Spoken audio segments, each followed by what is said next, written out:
Salut à tous. Le président parle de détruire l'armée de l'air, mais l'Iran n'a pas vraiment eu d'armée de l'air significative depuis le départ du Shah. Il dispose de très peu d'avions. Cela n'a jamais été un acteur majeur. Tout comme la marine n'a jamais été un acteur majeur.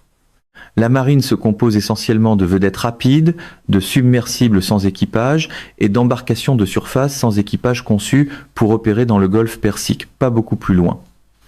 Tout repose donc sur les missiles, l'acquisition de cibles, l'association des missiles et des systèmes sans équipage aux différentes cibles. Nous pensons que les Iraniens disposent peu, être encore de 45 000 à 50 000 systèmes sans équipage, peut être davantage. Ils ont certainement entre 15 000 et 20 000 missiles, peut être davantage. C'est une quantité plus que suffisante pour permettre à l'Iran de tenir plusieurs semaines. Et ils ont toujours la capacité, sous terre et hors d'atteinte, de fabriquer des missiles et des drones. Combien, à quelle vitesse, je ne le sais pas, mais nous savons aussi que les Chinois les ont réapprovisionnés. Les Russes les ont réapprovisionnés.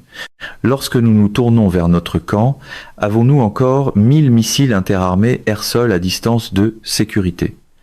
Nous en avons dépensé 1 millier au cours des 3 premières semaines, la plupart. Franchement, en l'espace d'une semaine, je ne le sais pas. Je suppose que nous avons probablement reconstitué ces stocks.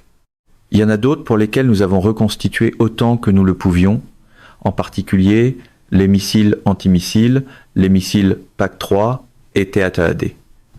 Qu'avons-nous en matière de radar? Le tableau est sombre. Les radars qui ont été détruits n'ont pas été remplacés. Ils coûtent des centaines de millions de dollars et demandent des années de fabrication. Je ne sais pas si nous avons encore quelque chose à déployer au sol. Il se pourrait que nous fassions venir tout ce qui reste ailleurs dans le monde. Mais l'idée, c'est que les Iraniens sont dans une meilleure position que nous. Cela ne veut pas dire qu'ils vont gagner et que nous allons perdre. Il est trop tôt pour le dire. Puis, il y a une autre question. Combien de bombes à guidage de précision avons-nous? Et avons-nous des bombes non guidées? Je suppose que nous en avons probablement. Si vous cherchez à démoraliser votre ennemi, nous nous appuyons encore périodiquement sur l'utilisation de B-52, dont chacun transporte des bombes de 9500 livres. Faites le calcul. Combien de B-52 pouvez-vous faire voler au-dessus d'une zone? Cela s'appelle un bombardement en tapis. C'est clairement possible. Ensuite, les Israéliens ont été réapprovisionnés autant que nous pouvions nous le permettre. Mais je ne pense pas que leur défense aérienne et antimissile soit susceptible d'être infiniment plus performante qu'elle ne l'était. Je pense qu'ils sont dans une position plus difficile. Nous avons encore beaucoup de défense antimissiles dans la flotte, donc voilà le tableau. Nous avons maintenant beaucoup plus de navires en mer. Nous avons plus de porte-avions sur zone, plus de pilotes, plus d'avions. Je pense que nous avons remplacé les pertes de cassés, 135, les avions ravitailleurs. Je pense donc que nous nous préparons à quelque chose de similaire à ce que vous avez vu auparavant, mais avec une intensité initiale bien plus forte. Sur la question des troupes au sol, ce qui est intéressant, d'après les rapports qui sont lus, c'est que je ne suis pas à l'intérieur du système. Je n'assiste à aucune de ces réunions. Ce à quoi j'ai affaire, ce sont donc des oui-dire. Cela signifie que je lis ce que The New York Times, The Washington Post et d'autres reçoivent de la Central Intelligence Agency, de la National Security Agency et du Pentagone. Ce qu'ils suggèrent, c'est que le président Trump n'a pas été enthousiaste à l'idée d'utiliser des forces terrestres. Il a dit « je ne veux pas vraiment faire cela ». C'est une très bonne chose parce que je n'arrive pas à imaginer une opération impliquant l'utilisation de forces terrestres dans le golfe Persique pour s'emparer d'îles qui changeraient quoi que ce soit à l'issue de la situation dans le golfe. Je ne peux tout simplement pas l'imaginer, je ne sais pas à quoi elle servirait parce que le fait d'être assis sur une île ne leur donnera pas le contrôle du golfe et je m'inquiète toujours de savoir comment les ravitailler, comment évacuer les blessés et tout ce genre de choses.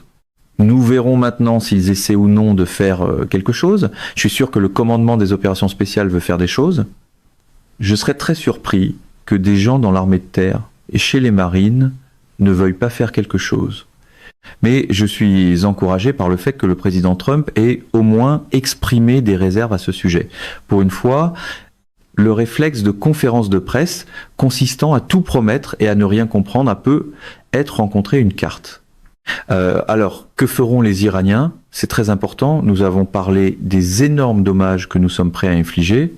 Ils ont clairement indiqué qu'ils détruiraient l'essentiel de ce qui se trouve sur la côte ouest du Golfe Persique. C'est une grande préoccupation pour le monde entier. Si l'on prend le temps de considérer que les ingrédients des engrais, environ 50% de ces éléments, l'urée, l'azote, le phosphate, et ainsi de suite, proviennent du Golfe Persique, et que vous allez détruire cette infrastructure, nous regardons, à terme, la famine s'installer dans tout le sud global. C'est inévitable. Nous parlons de gaz naturel liquéfié et de pétrole. Ce sont déjà des problèmes. Il y a déjà des gens qui rationnent certaines choses en Inde, en Indonésie, en Thaïlande et au Vietnam. Le coût d'un baril de carburant d'aviation, m'a-t-on dit, dépasse maintenant 240 $ et continue d'augmenter. Il n'est même pas disponible. Apparemment, la Grande-Bretagne va manquer de tout dans environ 2 semaines en matière de carburant d'aviation comme de combustible de chauffage.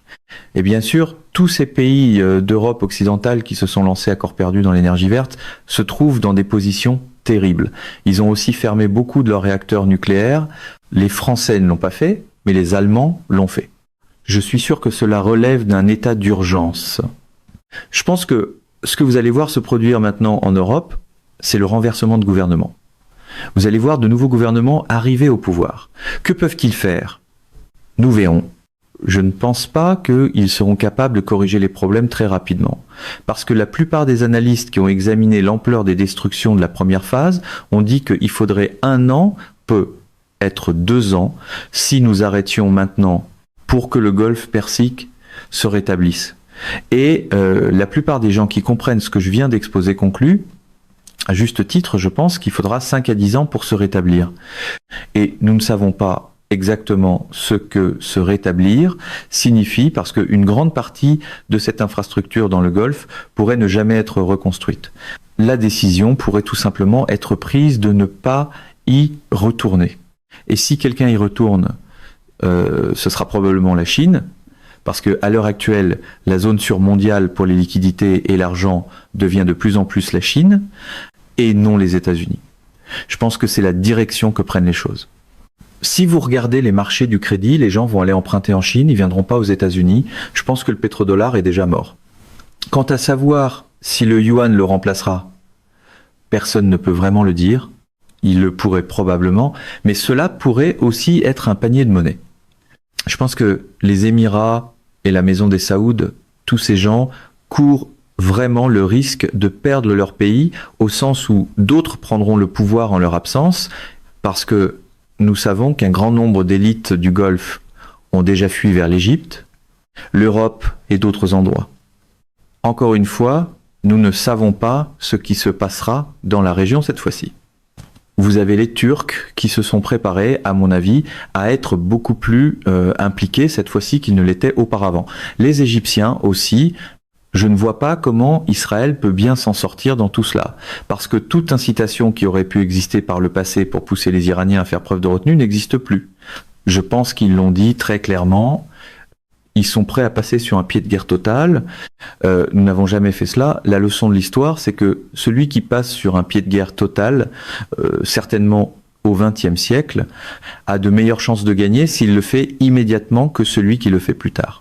Nous oublions qu'Hitler n'a totalement mobilisé l'État, la nation et le peuple allemand pour la guerre qu'au milieu de l'année 1943. Comment pouvait-on mener une guerre sur plusieurs fronts comme ils l'ont fait et espérer gagner? En revanche, les soviétiques vivaient dans un état de mobilisation de guerre et sont passés très rapidement à la mobilisation totale.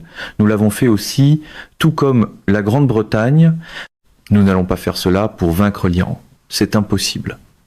Maintenant, je devrais être prudent parce que je suis sûr que vous avez vu le rapport selon lequel le général Kane, dans son infinie sagesse, aurait suggéré au président Trump qu'il pourrait être utile d'envisager de mener des opérations dans le détroit de Malacca contre des navires iraniens. Je pense pense que c'est une catastrophe. Mais il n'est pas inhabituel pour quelqu'un qui est déjà en train de perdre une guerre, de penser qu'il pourrait étendre cette guerre à d'autres zones, dissimuler la perte dans un endroit et finalement parvenir ailleurs à une conclusion victorieuse. Je suis pas sûr que ce soit une bonne idée, mais je sais qu'il y a probablement des gens qui pensent ainsi. Il y a des gens insensés qui disent « Très bien, alors nous arrêterons aussi les navires chinois, parce qu'après tout, les Chinois soutiennent les Iraniens. » C'est l'occasion rêvée d'étendre et d'élargir encore davantage la guerre.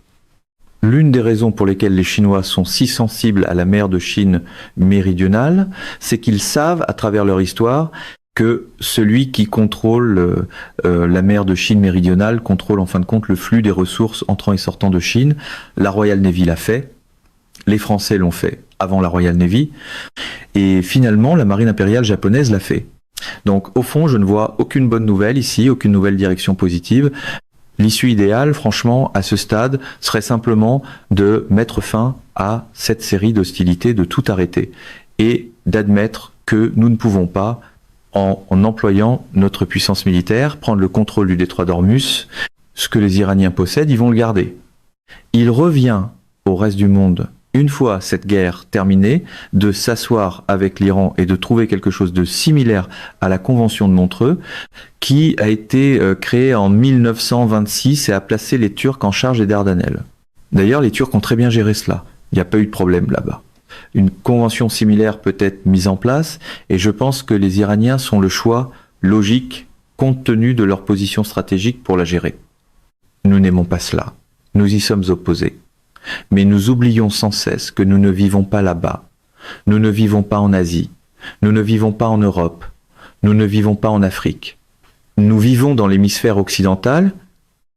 C'est un énorme problème. C'est une réalité stratégique que nous voulons vraiment pas accepter. Et nous voulons pas accepter le fait que la guerre a désormais changé de manière spectaculaire. Avec la bonne combinaison de missiles et de systèmes sans équipage, de surveillance spatiale, de bonne communication, de commandement et de contrôle, une puissance beaucoup plus faible, avec moins de ressources, peut être beaucoup plus efficace contre une puissance maritime et aérospatiale qui ne dispose pas de ces avantages. Porter le combat dans le détroit de Malacca serait un bon moyen de rapprocher la Chine de cette guerre. C'est une catastrophe en soi. Il existe une inquiétude croissante dans le monde, particulièrement audible en Asie aujourd'hui, selon laquelle l'ordre mondial tout entier est en train d'être démantelé et le droit international lui-même est rejeté. Il y a toujours eu des violations du droit international, mais au moins les gens avaient l'habitude de trouver des excuses à ces violations ou de faire semblant qu'ils n'étaient pas violés.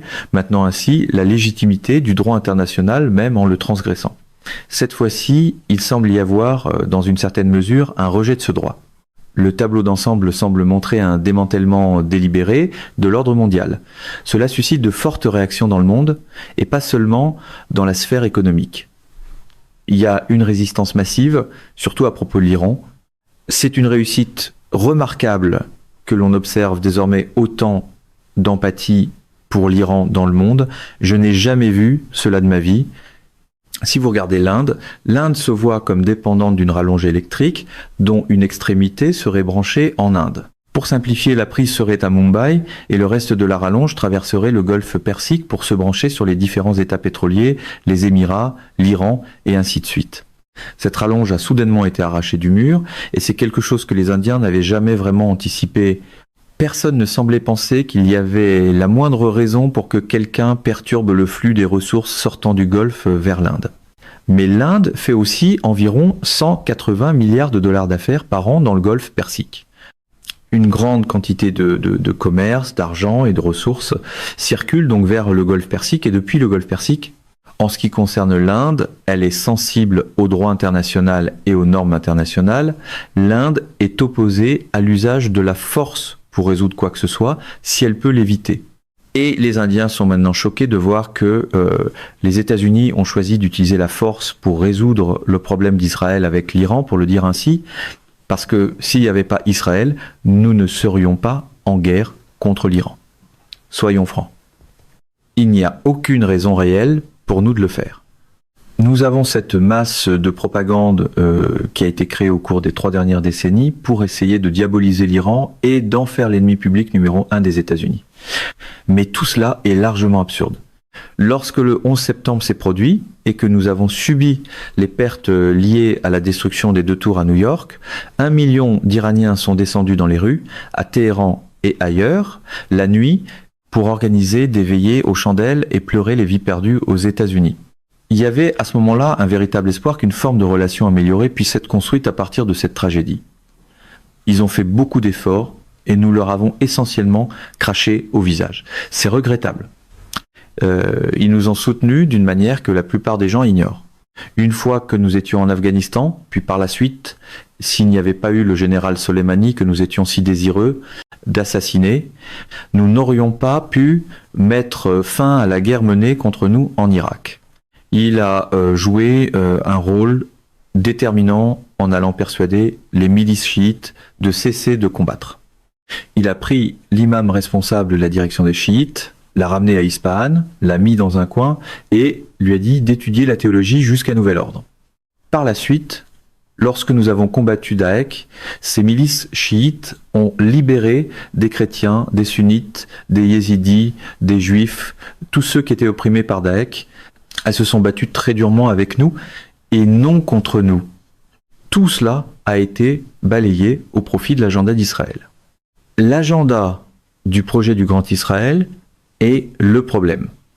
La destruction de vie à Gaza, la destruction de vie dans la soi-disant Cisjordanie en Palestine, et maintenant la destruction de vie au Liban, tout cela est inextricablement lié au désir actuel en Israël de nous voir détruire l'Iran. C'est de cela qu'il s'agit. Il n'y a aucune raison particulière pour que nous soyons impliqués. Combien de fois avez-vous entendu des Américains se lever et dire « Nous ne dépendons pas vraiment des ressources du Golfe. Pourquoi sommes-nous là-bas ?» Cela arrive tout le temps. Mais nous avions cet accord de long terme qui consacrait le pétrodollar comme monnaie d'achat, d'échange et de vente du pétrole. Maintenant, cela a été détruit. Je ne pense pas que nous reverrons jamais cela revenir. Cela a été l'une des pierres angulaires de l'édifice de notre prospérité parce que nous sommes sortis de la guerre du Vietnam complètement brisés financièrement. Nous ne pouvions pas faire face. C'est la principale raison pour laquelle nous avons abandonné l'étalon or. Et cela a aussi rendu le pétrodollar prééminent. C'était la manière de Nixon nous extraire de ce terrible désastre économique que LBJ, le président Johnson, et ses amis avaient créé au Vietnam. Eh bien, tout cela appartient désormais au passé.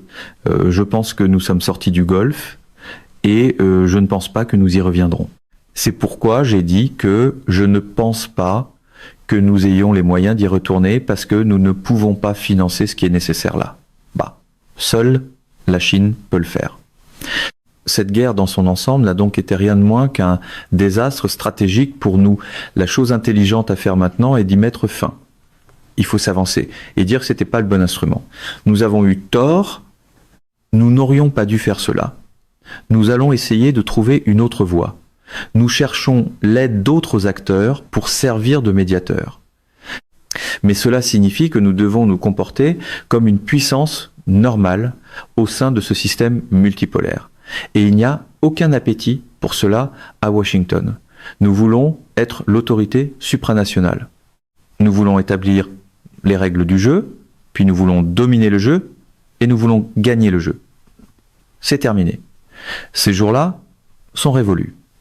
Dans l'univers médiatique de Trump, même une retraite stratégique peut être emballée comme un défilé, de préférence, avant que quelqu'un ne vérifie la route.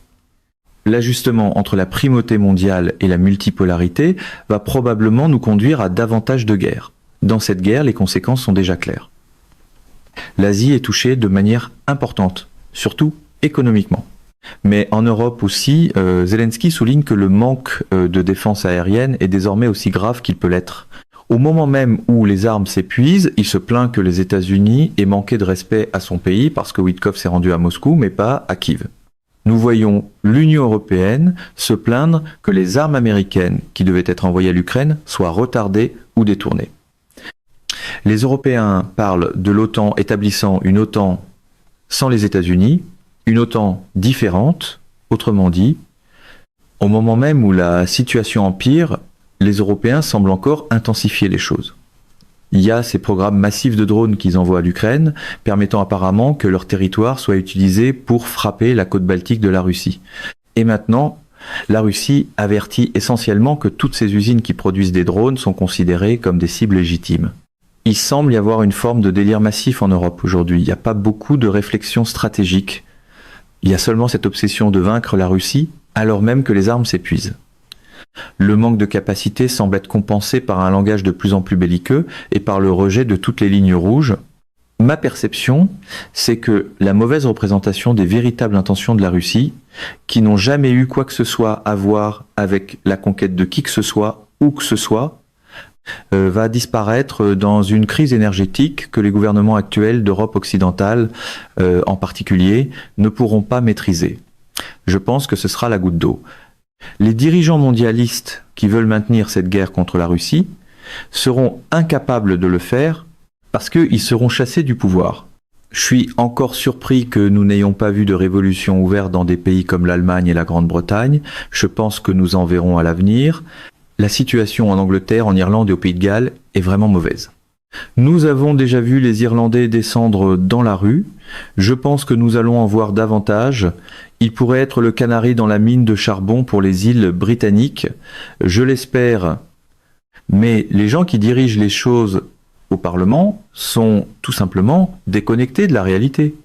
Ils ont récemment refusé des licences pour davantage de forage en mer du Nord, alors même qu'ils savent que les gisements de pétrole qui s'y trouvent sont énormes et que le besoin d'énergie est écrasant. Mais nous avons toujours affaire à ces gens qui vivent dans ce monde illusoire où l'éolien et le solaire vont remplacer l'énergie fondée sur le carbone. Cela n'arrivera pas de cette façon. Peut-être qu'à un moment donné, le rêve de Tesla de capter l'énergie de l'atmosphère fonctionnera, mais en attendant, nous devons utiliser ce que nous avons. Nous devons survivre avec cela. Je pense que les Européens en arrivent à cette conclusion. Et je pense qu'en Allemagne, tôt ou tard, vous verrez un retour au statu quo. C'est à dire que les gens qui dirigent les choses partiront et ils devront redémarrer les centrales nucléaires. Une fois qu'ils auront chassé ces gens du pouvoir, ils devront trouver un accord avec Moscou. Et ils le devraient. Encore une fois, toutes les insultes, les offenses et les mensonges lancés contre Moscou devront être fondamentalement démantelés.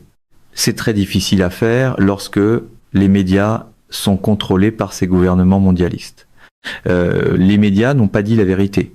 Ils ont présenté l'Ukraine comme une sorte de groupe lumineux de patriotes se battant désespérément pour leur liberté. C'est largement absurde. Les Ukrainiens ont été renforcés dans le but d'attaquer la Russie par nous. Nous avons encouragé cela. Quand je dis nous, je parle de nous et des Européens. L'OTAN est fini. C'est exactement ce que je pensais qu'il se produirait au début de cette crise, en janvier 2022, et je l'ai dit, l'OTAN est terminé. Les Européens doivent trouver pour eux-mêmes une voie qui ait du sens, et je pense que cela finira par arriver. J'espère que cela arrivera plus tôt que tard parce que le président Poutine a retenu l'usage de la puissance militaire russe. Il l'a contenu. Il a tout ce dont il a besoin pour terminer cette guerre de manière décisive cette année. Il n'y a aucun doute là-dessus. Il a aussi les moyens de raser des zones importantes dans les États baltes, en Allemagne, en Pologne, ailleurs, et en Grande-Bretagne. D'ailleurs, là où l'on fabrique ces drones destinés à être lancés contre les infrastructures russes et les citoyens russes. Il est resté assis sur tout cela, il a refusé de faire ces choses, il a retenu la force. Les Russes veulent le faire, lui, non. J'espère que les gouvernements européens iront plus vite que le désir russe d'agir. Je l'espère vraiment, parce qu'il serait désastreux que cette guerre se déploie en Europe. Les Européens d'aujourd'hui ont perdu leur peur de la guerre. Ils ne comprennent pas à quel point cela peut être terrible.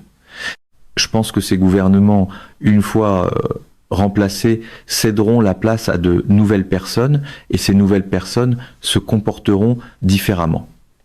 Cet homme, Zelensky, et la corruption de ce régime, ses fondements, qui relèvent de la criminalité la pire que l'on puisse imaginer, doivent être révélés. La vérité doit sortir. Combien de fois avons-nous entendu parler de ces prétendues atrocités commises par les Russes pour découvrir ensuite qu'elles avaient été commises par les Ukrainiens? Cela ne veut pas dire que, dans les guerres, toutes les parties ne commettent pas d'erreurs. Nous savons tous que nous avons commis de terribles atrocités à plus d'une occasion. La plupart du temps, elles étaient accidentelles. Parfois, elles ne l'étaient pas. Mais ce que les Ukrainiens ont fait est impardonnable. Cela doit cesser. Et nous devons les arrêter. J'aimerais que nous arrêtions immédiatement. J'avais espéré que Donald Trump couperait les vivres dans ce dossier. Il s'avère qu'il n'a été capable de rien faire. Il est véritablement prisonnier du statu quo de Washington.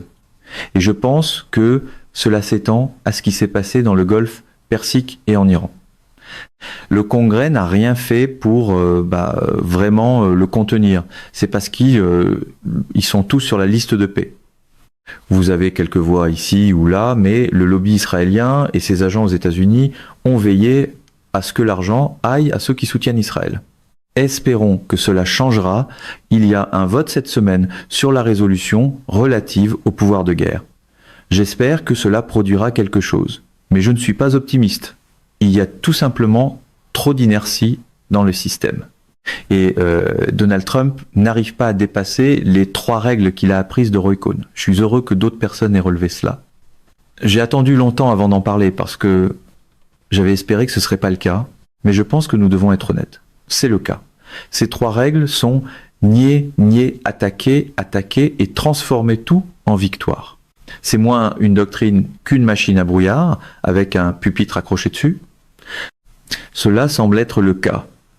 Lorsque j'ai écouté le président être confronté à une question d'un journaliste, « Monsieur le Président, pourquoi avez-vous mis votre visage sur la figure de Jésus-Christ, puis diffusé cela ?» Il a répondu, « Eh bien, je me voyais comme un médecin qui guérissait les gens. » C'est absurde. Il avait l'occasion de dire la vérité. Qu'aurait-il dû dire? « J'ai commis une terrible erreur. Je m'excuse d'avoir offensé des gens. C'était de mauvais goût et je n'aurais pas dû le faire. Je le regrette. Et j'espère que les gens m'aideront à dépasser cela. C'est ce qui aurait dû se passer. Mais il ne peut pas dire la vérité. Et comme nous le disions avant l'émission, les Iraniens ne vont pas nous parler. Tous ceux qui leur ont prêté attention le savent. Il ne sert à rien de nous parler. Souvenez-vous, eux aussi ont observé notre petite soirée avec M. Poutine à Anchorage. Et qu'avons-nous fait? Nous sommes arrivés sans rien. Le président Trump semblait penser qu'il allait charmer les Russes pour les amener à faire tout ce qu'ils voulaient, afin de pouvoir sortir de là et prétendre qu'il était cette figure héroïque qui avait gagné la guerre. Les Russes sont venus avec des propositions, avec du contenu substantiel. Les Iraniens sont venus à Islamabad avec un groupe de 70 personnes et des documents substantiels. Ils pensaient être là pour réellement négocier une solution. Ils ont découvert que c'était pas du tout de cela qu'il s'agissait. Tout cela portait sur la même chose. Vous devez vous soumettre à Israël. Vous vous soumettez aux exigences d'Israël et la guerre s'arrête.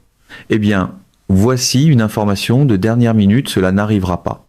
Cette stratégie consistant à nier, attaquer et revendiquer la victoire a un coût très élevé. On peut comprendre pourquoi certains supposent qu'elle présente quelques avantages. Mais avec l'image de Trump en Jésus, cela finit seulement par paraître beaucoup plus grave. On peut dire la même chose de l'Iran, lorsque les États-Unis ont tué toutes ces petites filles. Il est raisonnable de supposer que c'était accidentel.